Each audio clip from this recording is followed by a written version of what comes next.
ఈరోజు నా పేరు పటేల్ వనజ. నేను మల్కాజ్గిరి నియోజకవర్గం నుండి ఈరోజు పోటీలో ఉండాల్సింది నేను. కానీ ఈరోజు ఈ వ్యవస్థ మామూలు ప్రజలను ఒక ఎలక్షన్ వరకు రానియకుండా చట్టసభల్లోకి పోకుండా అడ్డుకోవడానికి చేసిన ప్రయత్నమే అనేది నేను ఈ మీడియా ముఖంగా తెలియజేస్తున్నా. ఎందుకంటే ఈరోజు యువత, నిరుద్యోగులు రకరకాల ప్రాబ్లమ్స్తో ఒక్క 3 నెలల కాలంలోనే ఈరోజు ప్రభుత్వాలు ఏందనేది ఈరోజు ప్రజలకు అర్థమవుతున్న పరిస్థితి.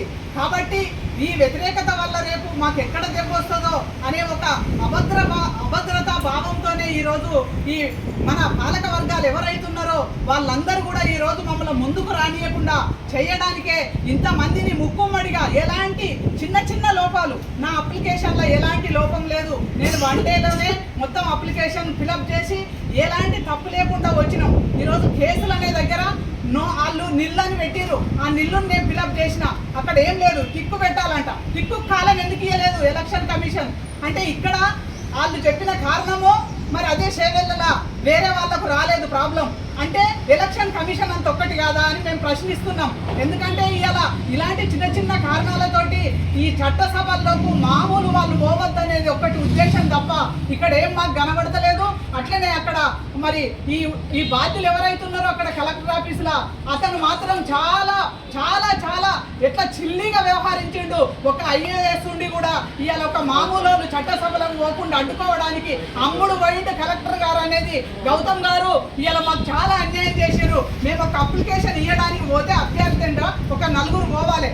కాబట్టి ఆ 4ని కూడా అక్కడికి రానియడానికి అడ్డు చెప్పి మమ్మల్ని ఒక్కరినే క్యాండిడేట్ పోయి వేయాలంటే ఇది ఎక్కడ నన్ను ఉన్నదా, ఎవరన్నా నేసిరా, అట్లా మాకు చూపించాలి ఆధారాలు వాళ్ళు.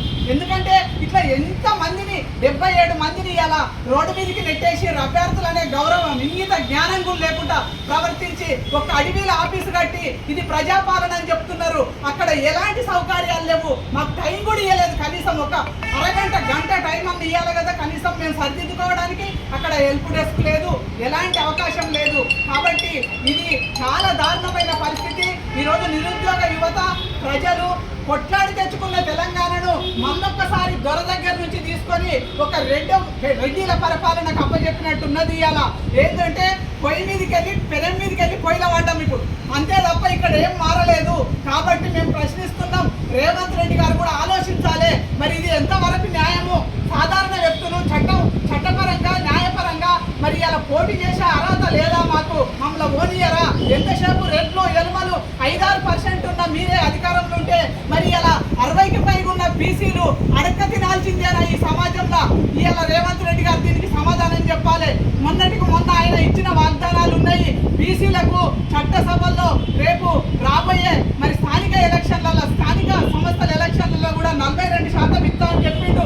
ఈరోజు మా బీసీలను నామినేషన్ వేసిన వాళ్ళను కనీసము అక్కడి వరకు కూడా పోనీయని పరిస్థితి, ఇచ్చినట్టే ఇచ్చి గుంజుకున్నట్టు మమ్మల్ని ఇలా ఈ రోడ్డు మీదకి నెట్టేసిన పరిస్థితి ఉన్నది. ఒక అభ్యర్థి అనే విలువ కూడా ఇస్తలేరు. మరి రేపు ఇంకా కొద్ది రోజులైతే ఈ 3 ముఖ్యమైన పార్టీలు రాజ్యాంగాన్ని కూడా మాయం చేస్తాయి.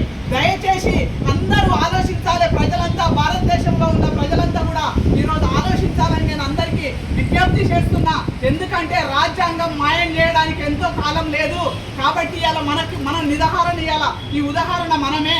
రేపు రాబోయే రోజుల్లో రాజ్యాంగం ఉండదు. కాబట్టి బీజేపీని మరి ఇవాళ అందరినీ కూడా పాలక పార్టీలను ఓడించి మరి ఇండిపెండెంట్లుగా ఒక వ్యక్తిత్వంతో ఒక సమస్యలను ముందుకు ప్రజలకు తెలియజేయాలని వచ్చిన క్యాండిడేట్లను అందరం కూడా గెలిపించి ఇలా మన సత్యంతో సాటి ఇలా ఎలక్షన్ కమిషన్కు, ప్రభుత్వాలకు మన సత్తా సాటాలని నేను అందరికీ మరి ఈ సభాముఖంగా విజ్ఞప్తి చేస్తూ నేను తెలియజేస్తూ ముగిస్తున్నా.